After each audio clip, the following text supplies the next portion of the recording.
Carl Palmer, thank you so much for joining us. It's a pleasure, a great pleasure. So the performance that's going to be happening Friday is very unique because your partners, Emerson and Lake, will be there in spirit, but also with their music, playing along with you. Tell us how that happens. Well, they'll actually be with me visually as well, because what you're about to see is probably the first show of its kind. What this actually is Emerson, Lake and Palmer playing live. And I'll tell you why I say that. When I decided to use live footage of Keith and Greg performing, I happened to get a DVD from the Royal Albert Hall that we'd made previously, many years back in the early 90s. And the reason why the project happens so well and the quality is so high is the audio tracks, all the keyboards, drums, bass guitar, lead guitar, acoustic guitar, all recorded separately, which meant I could wipe the drums off. I could play with that backing track, and the keyboards and the voice could be mixed every night in whatever room we were, and those instruments, the keyboards, the singing, would be in sync with the footage that I'd created. The editing took about 8 to 11 weeks, and I went through it all to get me out of the footage, because you don't need to see me because I'm there anyway. So we have Keith and Greg left and right, and me in the middle. And I'm being projected from where I am in the center of the stage up onto the screen. We're all playing in sync, and all the lyrics, everything is happening in time. And it's done mainly through editing and the fact that the audio was recorded separately. So it all worked originally, and all we're doing is remixing it every night. So every night there's a different mix, because the acoustics in the halls are different. Always there's something that you need to change. So it's like seeing the live band, where actually everything is live. And the pictures of Greg and Keith, there's about 8 tunes altogether, are absolutely all in sync. You know, so it's not a hologram, it's them at their very best. It's the Royal Albert Hall in London. It was a 2-day shoot. It sold out both nights, about 4,500, 5,000 people. It was 5 cameras, and it got released on Sanctuary. And Sanctuary then decided to sell their company. During that sale, the crossover, this DVD got caught in the middle. Sanctuary sold to Universal. So what happened was it got lost. Obviously, we were furious at the time. Hey, look at all these sales we've lost. We want compensating type of attitude. Now I'm saying, hey, thank you for that, because it only sold about 12,000 worldwide. So it's not footage that everyone's seen, but it is the very best of Greg and Keith. They're not holograms. This is nothing made up. This is the guys performing, and I'm performing with them. And the soundtrack that you hear is as live as it could ever be. You know? Yeah, how fortunate for us as listeners and viewers. How is it for you to be playing with them? Does it ever hit you like perhaps you're playing with them again? Well, like the emotional side of it was in that first 3 weeks. I'd forgotten what the video looked like. I had to play the video through, all the way through, make all my notes, and then say what we could do and couldn't do, what I thought. Then I had to get to the editing to get me out of the framework, because I'm there all the time, across, you know, camera, back, front, side, middle. So I had to clear it up. Those 2 to 3 weeks of just tidying it up to see then where we would like to edit, that was quite emotional. But to tell you the truth, by the time I hit the end of that 3rd week, it was a man at work, you know. And now when I go to play with them on stage, what a pleasure. They're back there with me, playing along. And I've got my band as well in this setup. Paul and Simon have been with me for many, many years now. And we play other pieces of music by ELP, like Tarkus, one of the very first concept pieces. Hoedown from the Rodeo Suite, Aaron Copland. There's a lot going on as a band, and we integrate into Emerson, Lake and Palmer. I think maybe there's probably, where I'm playing with Greg and Keith on my own, there's 6 or 7 pieces, but some of the lines, some of the keyboard lines, Paul actually reinforces as well. So we tried to make it even bigger. We're trying to improve it as well as presenting it for what it was. So all in all, it's quite exciting. And we've used some AI technology. There's a new program that is available. Well, I suppose it's not new, but it's new to me over the last 2 months, which enables you to get rid of some of that graininess you see, or some of the color spillage, or if there's too much smoke, you can kind of clean that all up now.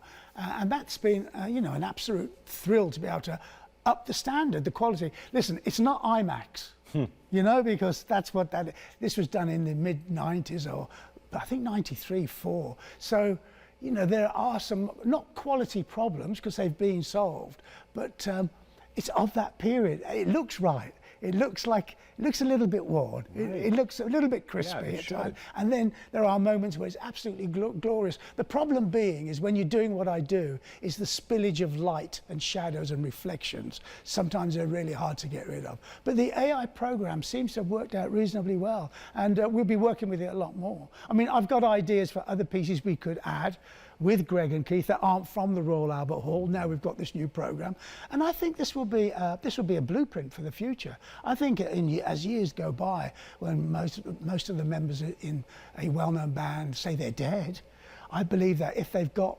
footage and audio tracks recorded separately, this will be something which will just go into the history books and just be pulled off the shelf and, hey, would you like to see the original band as they actually sounded? This is what they did. This is what they were like. And I think this will be of the norm eventually. You know. I could absolutely see it. I've listened to people come out of this particular concert, this performance. There's a lot of a nostalgia attached to it for people. They feel like they're reaching back in time. In addition to that, though, I'm seeing some younger generations. I did as well. Yes, we did some testimonials. We were in Illinois somewhere. We did some testimonials, and there were some young people, I'm going to say young, like 24 to 27, and they said, oh, they thought it was fantastic, and this.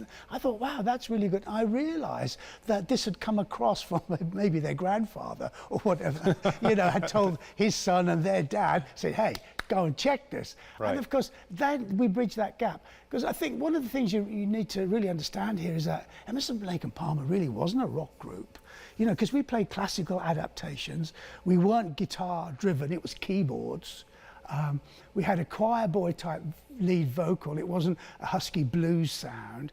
You know, we did play some rock, of course we did, but it was very eclectic, the overall sound. Oh, yeah. So, you know, it was very, very different. I think that's what's given us the longevity. The timeless nature of the music. I mean, there was all the technology and all the latest instruments we used at the beginning, which helped us. But then on the other hand, you can say that it was Greg Lake's songs like Lucky Man, Still You Turn Me On, From the Beginning, C'est La Vie, that opened the door to radio. These were pretty little love songs, 3-4 chords, beautiful.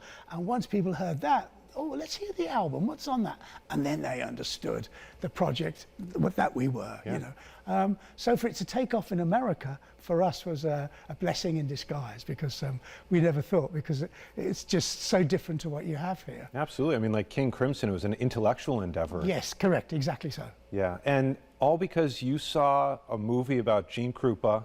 Yes. It's incredible how it starts. It actually was called Drum Crazy in Europe. I believe here it was called The Gene Krupa Story. Yeah. Yes, my dad took me to see that when I was about 11. And we went to the cinema, or the movie theatre, I think in the afternoon, about a 5 o'clock show on a Sunday. And I just, you know, when they talk about a light bulb moment, I didn't know what that was then, but that was the moment.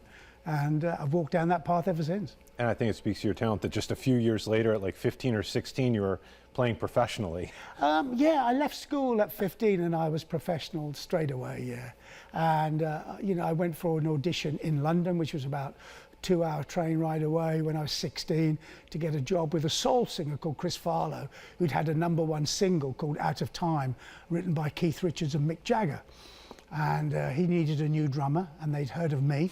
He'd met me previously, actually, in Birmingham, my hometown, which is a bit like Detroit. We make Jaguar and Land Rover cars. Oh, okay. So he'd met me there, and then he gave me his number. And when I decided to make a change, I needed to get out of Birmingham into London, and I called him up and said, Mr. Farlow, could I come down and have an audition with you and see if... He said, yes, of course. So I left on the Sunday, and the audition was on the Wednesday, and I was on a plane to Germany the following Friday. Incredible. Just incredible. Yeah, yeah. How the dam breaks like that. Yeah, I mean, you do need, you know, it doesn't matter how good you are. And there's lots of great musicians, probably better than me, you know, that's for sure. There are probably many, many. You need a certain amount of luck. Yeah. You know, and you need continuous enthusiasm.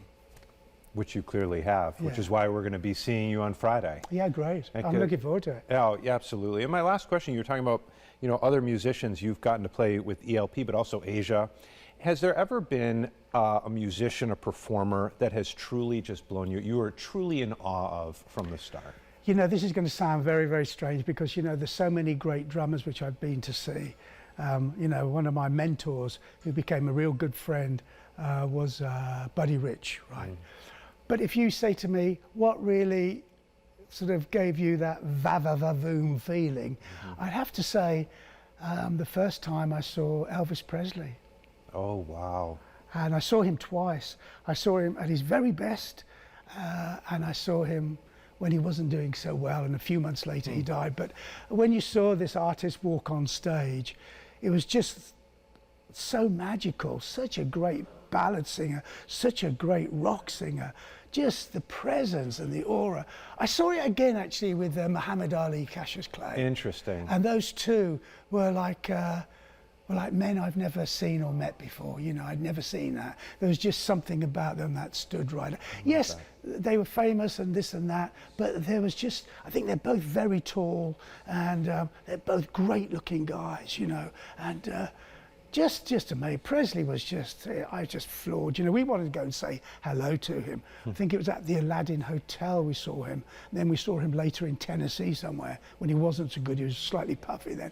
And we wanted to go and say hello to him, but he acknowledged the fact we were there and said maybe next time, but he was really tired and wanted to get back to his hotel or whatever. So we said fine, you know. Yeah. But yeah, fantastic. And what a great band. What just an incredible band, you know. James Burton on guitar. I'm just going, yeah, that's rock and roll, you know. Because don't forget, Emerson, Lake and Palmer really wasn't a rock and roll band. Right. We played some things which were rocky, yes, of course.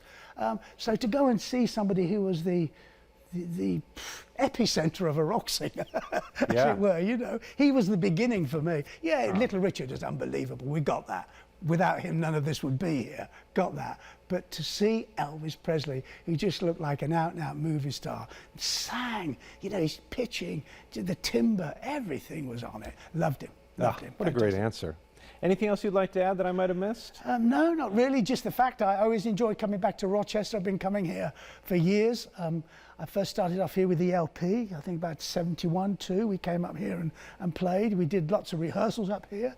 I think we even rehearsed with our orchestra in the area at one time, way back when we toured with that 60-piece orchestra. So it's been somewhere that we've always come to. I mean, to be honest with you, the reason why groups came here in the first place, way back in the 70s, was it was always a good place to start and get the show up and running, because it was a bit more reasonable to rehearse here, and it's far enough away from New York that by the time you got back down to New York, you know, no one had seen you, because it's a good 6-hour drive. People don't normally drive 6 hours, or drive 3, 4. There are some people I know who will, but so Rochester's always been on the calendar, always been there. Well, we're so thrilled to have you back. Yeah, me too. All right, Carl Palmer, thank you. Thank you for the interview.